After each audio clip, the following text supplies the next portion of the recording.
നമ്മളിന്ന് ചിക്കൻ പെരട്ടാണ് ഉണ്ടാക്കുന്നത്. അതിന് ചിക്കൻ മേടിച്ചാണ്ട് 1 കിലോ ചിക്കനുണ്ട്. ചിക്കനകത്ത് നമ്മൾ ഇഞ്ചി, വെളുത്തുള്ളി, പിന്നെ പച്ചമുളക്, കുരുമുളക്, കറി മസാല, ചിക്കൻ മസാല, മുളക് പൊടി, സ്വല്പം മഞ്ഞൾപ്പൊടി, മല്ലിപ്പൊടി ഇട്ട് പുരട്ടി നമ്മൾ അരമണിക്കൂറോടെ വെച്ചിരുന്നു. അതിനുശേഷം നമ്മളിനി ചിക്കൻ വറുക്കാൻ പോവുക.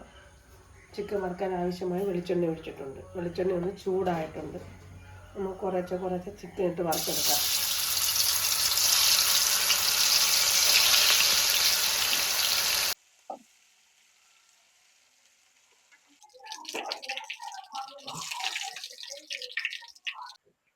നമ്മൾ ചിക്കൻ വറുത്ത് കോരി വെച്ച് ഇനി ചിക്കൻ ആവശ്യമായ സാധനങ്ങൾ ചേർക്കാൻ പോകണ്ട.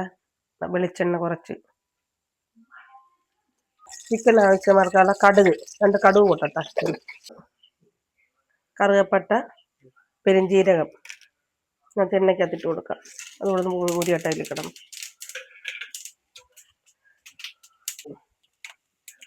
തേങ്ങാക്കൊത്തൊന്ന് നോക്കട്ടെ.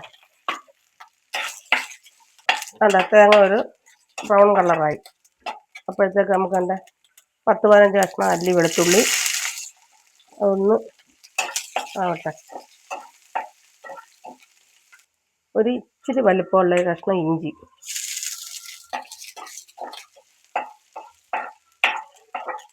നല്ലത് കളറായപ്പോൾ നമുക്ക് ആവശ്യമായ 4 സവാള ഇട്ടിട്ടുണ്ട്. ഞാൻ അതിലൊന്ന് പറഞ്ഞിട്ടാ.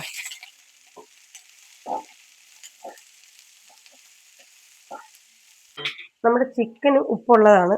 ഉള്ളി വാടാൻ വേണ്ടി ശകല ഉപ്പ് കൂടി.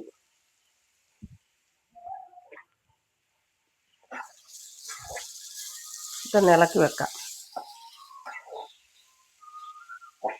നമ്മൾ കുറച്ച് ഇഞ്ചി, വെളുത്തുള്ളി, പച്ചമുളക്, കുരുമുളകിൻ്റെ പേസ്റ്റ് ഉണ്ടായിരുന്നു, അതും കൂടി ഇട്ട് കൊടുക്കുക.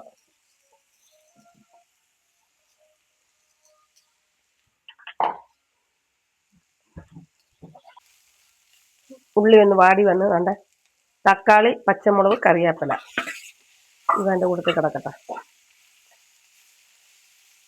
പാനകത്ത് വെച്ചിട്ട് നോക്കുന്നില്ല, താഴെ നമ്മളതുകൊണ്ട് വേറൊരു പാത്രത്തിലോട്ട് ആക്കിയല്ല. ഒരു ചീനിച്ചട്ടിക്കകത്തോട്ട് വെച്ച് വരട്ടുക. ഉള്ളി, തക്കാളി, പച്ചമുളക്, വെളുത്തുള്ളി, ഇഞ്ചി, കറിവേപ്പില, തേങ്ങാക്കൊത്ത് ഇത്രയും സാധനം വരട്ടി.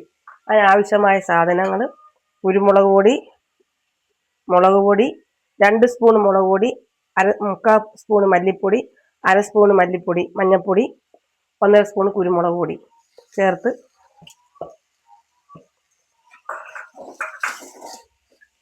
ചെറിയ തീയിട്ട് കൊടുക്കണം, കരിക്കാതെ. നല്ല പച്ചമണം മാറുന്ന വരെ ഇളക്കണം. എല്ലാം വരണ്ടേ. നമുക്ക് അതിനകത്തോട്ട് നമ്മളെല്ലാ സാധനവും ചേർത്ത് കുറച്ച് ചിക്കൻ മസാല അങ്ങ് ഇട്ട് കൊടുക്കാം.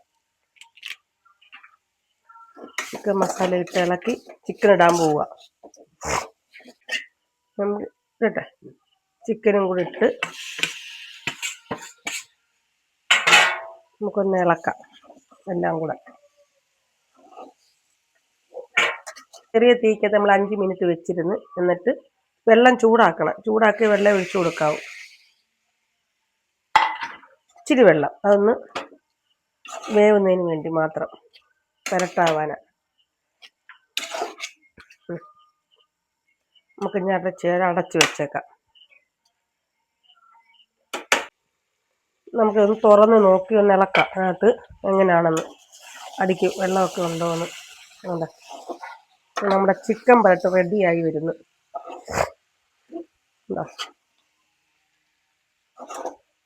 ഇച്ചിരി ഉപ്പ് കുറവുണ്ടായിരുന്നു, നമ്മൾ ആവശ്യത്തിനുള്ള ഉപ്പും കൂടി ഇട്ട് കൊടുക്കുക.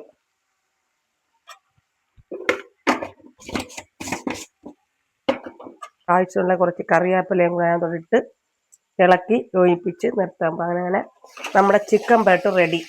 എല്ലാവരും ഇതുണ്ടാക്കി നോക്കണം, എളുപ്പമാണ്. നമ്മുടെ ചിക്കൻ കറി ഉണ്ടാക്കുന്നതിനെക്കാട്ടും വളരെ എളുപ്പമായിട്ട് ചിക്കൻ പെരട്ട് ഉണ്ടാക്കിയെടുക്കാം. കപ്പയ്ക്കോ ചപ്പാത്തിക്കോ അപ്പമോ ചോറോ നമുക്ക് എന്തിനു വേണമെങ്കിലും ഇത് കഴിക്കാം.